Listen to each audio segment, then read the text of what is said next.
करते हैं तो उनमें जो है परीक्षाएं देनी पड़ती हैं। परीक्षाओं में मैथ आती है और मैथ का एक विशेष टॉपिक होता है जो कि तो mensuration.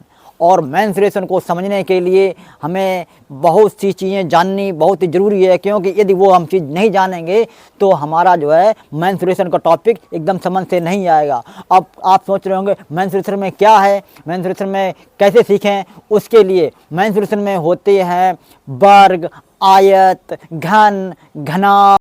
Hi friend, welcome to my channel Ranker Sir में। आज हम सीखने वाले हैं बहुत ही इम्पोर्टेंट टॉपिक जो कि ये 2D और 3D से संबंधित। आपको जानकारी होनी चाहिए कि हम जो नौकरी करते हैं तो उनमें जो है परीक्षाएं देनी पड़ती हैं। परीक्षाओं में मैथ आती है और मैथ का एक विशेष टॉपिक होता है जो कि तो मेंसुरेशन। और मेंसुरेशन को समझने के लिए हमें बहुत सी चीज़ें जाननी बहुत ही ज़रूरी है, क्योंकि यदि वो हम चीज़ नहीं जानेंगे तो हमारा जो है मेंसुरेशन का टॉपिक एकदम समझ से नहीं आएगा। अब आप सोच रहे होंगे मेंसुरेशन में क्या है, मेंसुरेशन में कैसे सीखें। उसके लिए मेंसुरेशन में होते हैं वर्ग, आयत, घन, घनाभ और बेलन, वक्र पृष्ठ और जो है शंकु। इस प्रकार की जो वस्तुएं होती हैं उनकी पूरी जानकारी लेनी पड़ती है। ये हमारे मेंसुरेशन में आता है और आपको जानकारी ये होनी चाहिए कि उनको समझने के लिए, उसके सवाल हल करने के लिए उनके फार्मूले होते हैं। और फार्मूले जब आपको समझ में आएंगे जब उनका 3D और 2D आकृति अच्छे से समझ में आ जाएगी। यदि आपको अच्छे से समझ में आ जाती है तो आप जो है उसके सवाल सारे हल कर सकते हैं और कंपटीशन की परीक्षाओं में, बोर्ड की परीक्षाओं में या किसी भी परीक्षा में आप अच्छे से अंक प्राप्त कर सकते हैं। मैं हूं रैंकर सर और मैं आपको ये सब चीज़ों को डिटेल में समझने के लिए आप इस वीडियो को स्किप ना करते हुए धीरे धीरे आराम से देखिए और समझिए कि मेंसुरेशन में क्या बेसिक है। यदि आप बेसिक को समझ जाएंगे तो आपको मेंसुरेशन एकदम हलवा लगेगी, एकदम इजी लगेगी। और यदि आप ये चीज़ नहीं समझेंगे तो आपको जो है ये आपको कठिनता का सामना करना पड़ेगा और सवाल हल नहीं कर पाएंगे। आइए देर ना करते हुए अब हम आपको समझाने का प्रयास करते हैं कि 2D क्या होता है और 3D क्या होता है। मेंसुरेशन की यदि जान है तो 2D 3D को समझना। यदि आप 2D 3D को नहीं समझ पा रहे हैं तो मेंसुरेशन में सवाल हल करने में बहुत कठिनाई होगी। फार्मूले नहीं याद कर पाएंगे, फार्मूले याद नहीं कर पाएंगे, बहुत दिक्कत होगी। तो सबसे पहले हमें समझना है कि 2D क्या होता है। 2D क्या होता है, अब आप ये देख रहे होंगे ये हमारे पास बॉक्स है और इसका ये ऑब्जेक्ट है। ये डिजाइन के ऑब्जेक्ट रखे हुए हैं। ये आपको ये इसलिए रखे हैं कि आप इसमें समझ जाएं कि 2D क्या है। 2 डायमेंशन पहला होता है लंबाई और चौड़ाई। पहला क्या होता है, लंबाई और चौड़ाई। ये 2D डायमेंशन के ऑप्शन है। अब लंबाई चौड़ाई सर क्या होती है।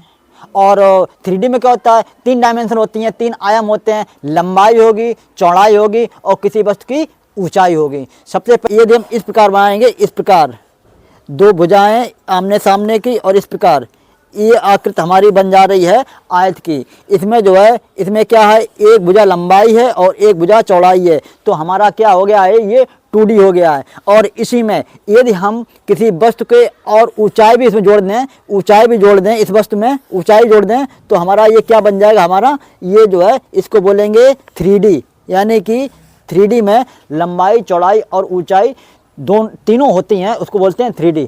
अब इसकी पहचान करने के लिए हमें क्या करना चाहिए कि सबसे मुख्य साधन है पहचान करने के लिए कि 2D को हम पकड़ नहीं सकते हैं। 2D को हम क्या नहीं कर सकते हैं, 2D को हम पकड़ नहीं सकते हैं। कैसे नहीं पकड़, देखिए चाहिए देखते हैं। इसको अगर पकड़ने का प्रयास करेंगे इसको तो हम नहीं पकड़ सकते हैं, लेकिन इसी आकृति की कोई दूसरी चीज़ होती हैं जो 3D में होती हैं उसको हम पकड़ सकते हैं। क्योंकि ये 2D इसमें क्या बना हुआ है, ये 2D बना हुआ चित्र बना हुआ है। ये चित्र को 2D में बना हुआ है इसलिए इसको 2D बोलेंगे। लेकिन यदि बॉक्स में ऊंचाई दिखाई पड़ रही है तो इसको 3D बोलेंगे। अब 3D कहाँ पे है, 3D हमारा ये बन जाएगा, ये ऊंचाई, ये बॉक्स है, ये 3D में काम आएगा। और आइए नेक्स्ट देखते हैं,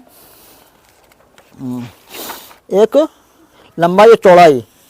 ये हमारा क्या बन चुका है, वर्ग बन चुका है। इसकी चारों भुजाएं जो हैं बराबर हैं। ये हमारा किस प्रकार की आकृति है, ये हमारी 2D आकृति है। इसमें देखो लंबाई और चौड़ाई, इसमें ऊंचाई नहीं है। इसको क्या बोलेंगे हम लोग, वर्ग बोलेंगे। क्या बोलेंगे, वर्ग बोलेंगे। और इस प्रकार से ये अगर आकृति हमने बनाई है, ये आकृति ये हो गई हमारी आयत। क्या हो गई हमारी आयत। इसमें लंबाई भी है, चौड़ाई भी है।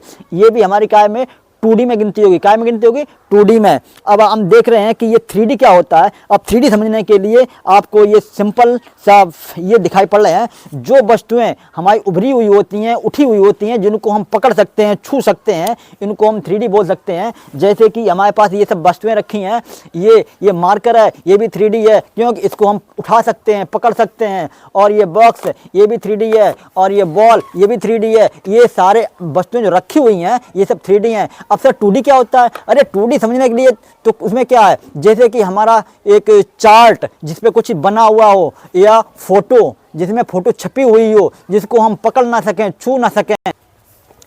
हाँ, तो उम्मीद है कि आपको ये वर्ग और आयत सारे समझ में आ गए होंगे। अब इसके जो 3D आकृति होती है, जो कि घन और घनाभ का नाम होता है मैथ में, उसको समझने के लिए सबसे पहले ये देखिए, हमारा ये बॉक्स है, ये बॉक्स ये हमारा क्या है, ये 3D में है। इसमें जो है क्या क्या होता है, इसमें एक होती है आपकी ये होती है आपकी लंबाई, एक साइड लंबाई और दूसरी साइड चौड़ाई।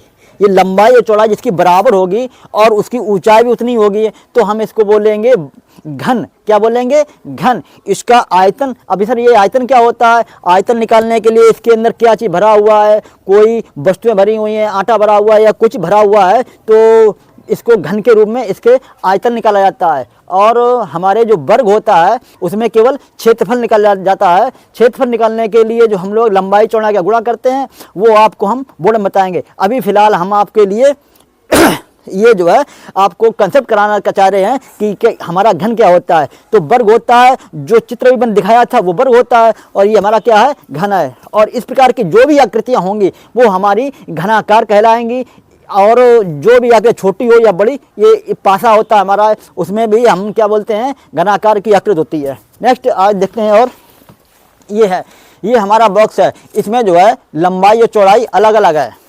इसकी इधर साइड की क्या हो गई? ये लंबाई, और इधर साइड की क्या हो गई? ये चौड़ाई हो गई है। और इसमें क्या है? ये ऊंचाई भी दी गई है। इसकी तीनों आइटम जो है, लंबाई, चौड़ाई और ऊंचाई, सारी जो है अलग अलग हैं। इस प्रकार हम इसको क्या बोलेंगे? इसको हम घनाभ बोलेंगे। और इस प्रकार की आकार की जो वस्तुएं होती हैं, उनको हम बोलते हैं घनाभाकार वस्तुएं। इसमें कमरा, मकान या कोई वस्तु, बॉक्स, डिब्बे, इस प्रकार के जो है घनाभाकार में आ जाएंगे। इसको भी 3D में गिनती करेंगे। ये देखिए, ये छोटा भी, ये भी हमारा क्या हो जाएगा? घनाभ का आकार। और ये भी हमारा क्या हो जाएगा? घनाभाकार, यानी कि घनाभ का आकार। और इस प्रकार की ये वस्तुएं जो रखी हैं, ये हमारा बॉक्स, ये भी, और ये ऊंचाई, ये जो दिखाई पड़ रही है 3D में है। और ये हमारा क्या है? ये वर्ग कटा हुआ है, लेकिन ये घनाभाकार इसलिए बना है कि इसकी ऊंचाई जो है थोड़ी काफ़ी कम है। जो कि नीचे का गोल होता है और ऊपर का जो क्या होता है, ये जो लुढ़कने की प्रक्रिया होती है, इसको बोलते हैं क्या? बेलनाकार। हाँ, अब हम देखते हैं कि कोई आकृति वृत्त होती है, और वृत्त के हिसाब से और गोला होती है। अच्छा, ये क्या है? ये क्या एक आकृति है, इसको हम गोलाकार आकृति बोलेंगे। और सर ये वृत्ताकार आकृति क्या होती है? वृत्ताकार आकृति होती है इस प्रकार की वृत्ता, जिस प्रकार की चूड़ी है, इस प्रकार की जो आकृति बनती है, कागज पर बनती है, प्रकार पट्टी प्रकार सहायता से हम लोग बनाते हैं, उसको बोलते हैं वृत्ताकार आकृति। उसके जो है निकालने के लिए सूत्र अलग होता है। और गोले का जो है, ये हमारी 3D है। गोला हमारा क्या है? ये 3D है। जैसे बॉल है, और कोई छोटी बॉल, बड़ी बॉल, या कोई बड़ी आकृति